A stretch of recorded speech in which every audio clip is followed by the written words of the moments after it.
میں نے ایک ویڈیو دیکھی جس میں ایک بھائی کسی کالم نگار کی بات کر رہا تھا، جس میں کالم نگار اپنے گورے کولیگ سے پوچھتا ہے تم مسلمان کیوں نہیں ہو جاتے؟ تو گورے کولیگ نے کہا مجھے کوئی ایسی وجہ بتا دو جس سے میں دیکھ کر دین اسلام قبول کر لوں۔ کالم نگار نے اسے دین اسلام اور نبی اکرم صلی اللہ علیہ وآلہ وسلم کی زندگی کے بارے میں بڑے اطمینان سے بتایا۔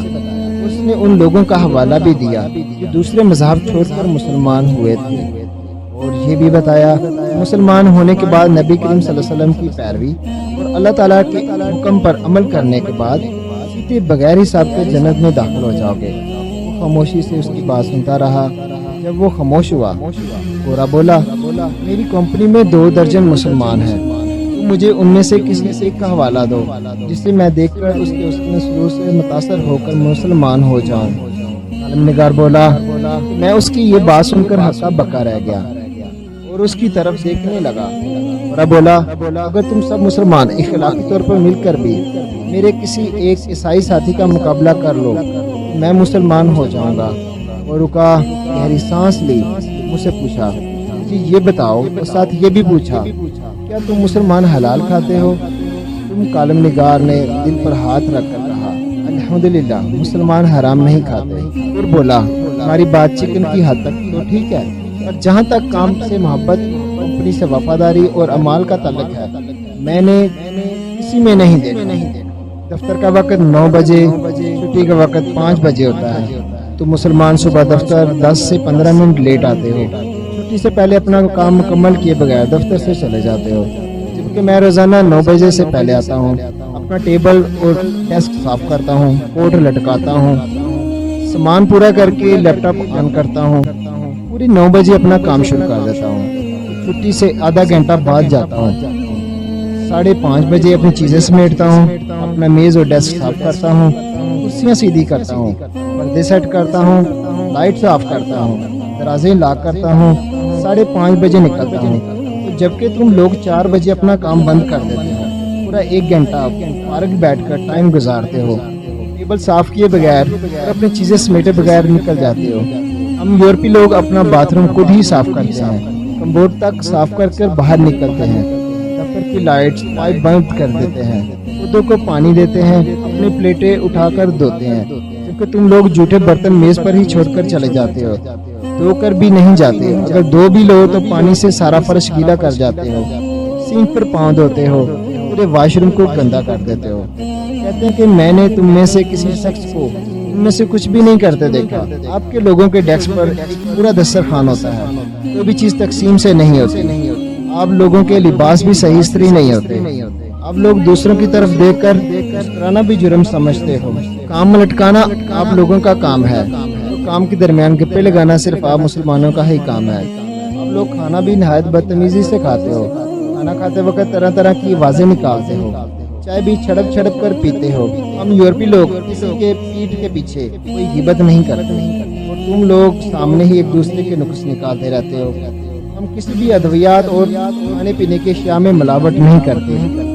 آپ یورپ سے کسی بھی جگہ سے کوئی بھی کھانے کی چیز خرید لو بالکل خالص ہوگی، کوئی بھی میڈیسن خرید لو بالکل خالص ہوگی، اس میں کوئی ملاوٹ نہیں ہوگی، ڈبے میں وہی کچھ ہوگا جو اس کے اوپر لکھا گیا ہے۔ ہم لوگ ایکسپائری چیز کے بعد کوئی چیز فروخت نہیں کرتے، ایکسپائر ہونے کے بعد اسے ضائع کر دیا جاتا ہے۔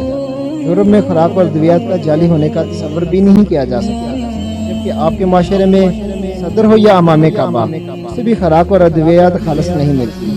وہ رکا اور پھر بولا میں نے تمہیں کبھی پڑھتے ہوئے بھی نہیں دیکھا، تم لوگ چاکلیٹ اور مٹھائیاں خریدتے ہو مگر کبھی کتابیں خریدتے نہیں دیکھا۔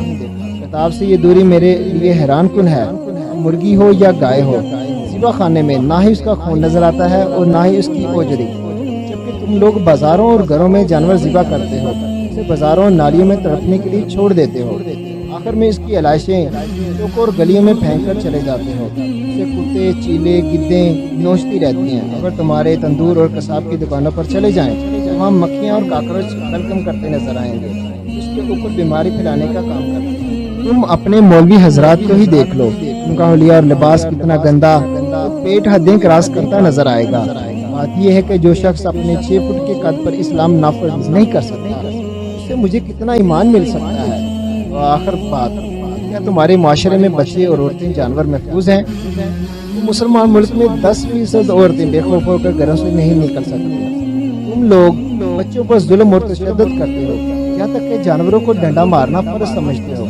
میں تمہیں بتاؤں، میں تم میں سے کس شخص کو دیکھ کر اسلام قبول کروں؟ اسلام بے شک عظیم اور شاندار مذہب ہے کہ تم مسلمان کسی بھی زاویے سے اچھے ثابت نہیں ہوتے۔ دنیا کی ہر برائی، ہر بیماری تم لوگوں میں کوٹ کوٹ کر بھری ہوئی ہے، اور میرے جیسے لوگ پھر بھی یہ سوچنے پر مجبور ہو جاتے ہیں کہ جو مذہب اپنے ماننے والے کو نہیں سدھار سکا، وہ ایک عالم نگار کہتا ہے کہ مجھے کیسے بدلے گا۔ برا کہتا ہے کہ اگر میں مسلمان ہو بھی جاؤں تو کیا کروں گا؟ کیا میں واضح بلند ڈکار مارنے کے لیے اسلام قبول کروں، یا عورتوں کو گورنے 40 انچ کی کمر کے لیے مسلمان ہو جاؤں؟ مجھے کوئی وجہ تو بتاؤ، میں ابھی کلمہ پڑھ کر مسلمان ہو جاتا ہوں۔ عالم نگار کہتا ہے میرا منہ کھلے کا کھلا رہ گیا۔ عالم نگار کہتا ہے اس کے بعد میں نے کبھی کسی غیر مسلم کو تبلیغ نہیں کی، اور میں یہ مانتا ہوں کہ میں 84 سال کی عمر میں خود کو مکمل مسلمان نہیں بنا سکا، میں اسلام کے معیار پر پورا نہیں اتر سکا۔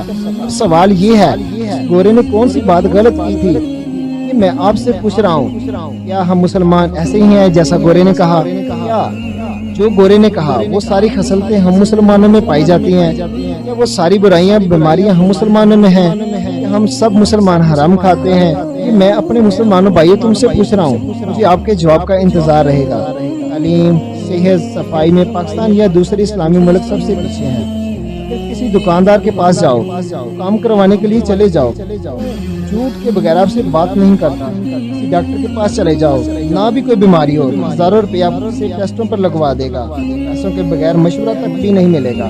چیکنگ فیس بھی کم سے کم 1000 روپیہ دینی پڑے گی۔ تعلیم ہو، صحت ہو، انسانیت ہو، بھائی چارہ ہو، رواداری ہو، خدمت ہو، یا کتب داری کے ادارے، کسی میں بھی انسانیت کو نہیں دیکھا گیا۔ قرآن مجید اور احادیث پر سب سے زیادہ ریسرچ یورپ میں ہو رہی ہے۔ اسلامی کتابیں اسلامی ملکوں سے زیادہ یورپ میں سیل ہو رہی ہیں۔ خانہ کعبہ کے ماربل کی بات کی جائے تو خانہ کعبہ کا ماربل کا میٹیریل بھی یورپ سے امپورٹ ہوتا ہے۔ اسے اٹلی کی کمپنیاں کاٹتی اور پالش کرتی اور لگواتی ہیں۔ اسلامی ممالک کی مسجدوں میں اذان بھی یورپی ممالک کے ساؤنڈ ٹیکنالوجی سے ادا کی جاتی ہے۔ لہذا سوال یہ ہے ہمارے پاس سب یہودی کمپنیوں کا ہے، ہمارے پاس پھر ایسا کیا ہے جو ہمارا ہے؟ ہم مسلمان نام کے ہی نہیں، کام کاج کے بھی نہیں، کسی کام کے بھی نہیں۔ نماز ادا کرنے کے بعد بڑے فخر سے لوگوں کو بتاتے ہیں کہ میں نے نماز ادا کی اور میں 5 نمازیں ادا کرتا ہوں۔ ارے بھائی، نماز تو آپ پر فرض ہے۔ نماز پڑھ کر تم نے کون سا کسی پر احسان کیا ہے؟ شکر کر، اللہ رب العزت نے تمہیں سجدے کی توفیق عطا فرمائی، نہیں تو میرا رب جس سے ناراض ہو جاتا ہے اسے سجدے کی توفیق چھین لیتا ہے۔ دعا ہے کہ اللہ ہمیں اور سچا مسلمان بننے کی توفیق عطا فرمائے اور ایسے اعمال کرنے کی توفیق دے کہ ہمیں دیکھ کر، ہمارے اعمال کو دیکھ کر، ہمارے حسن سلوک کو دیکھ کر پر بھی مسلمان ہو جائیں۔ اگر یہی معاملات رہے، قیامت کا وقت قریب ہے۔ مسلمانوں، جاری رکھو اس دن کی جس دن کے بارے میں میرے نبی کریم صلی اللہ علیہ وسلم نے فرمایا اس دن کسی گناہگار پر رحم نہیں کیا جائے گا۔ اور اسی کے ساتھ اجازت دیجیے اپنے میزبان میاں نیب احمد کو۔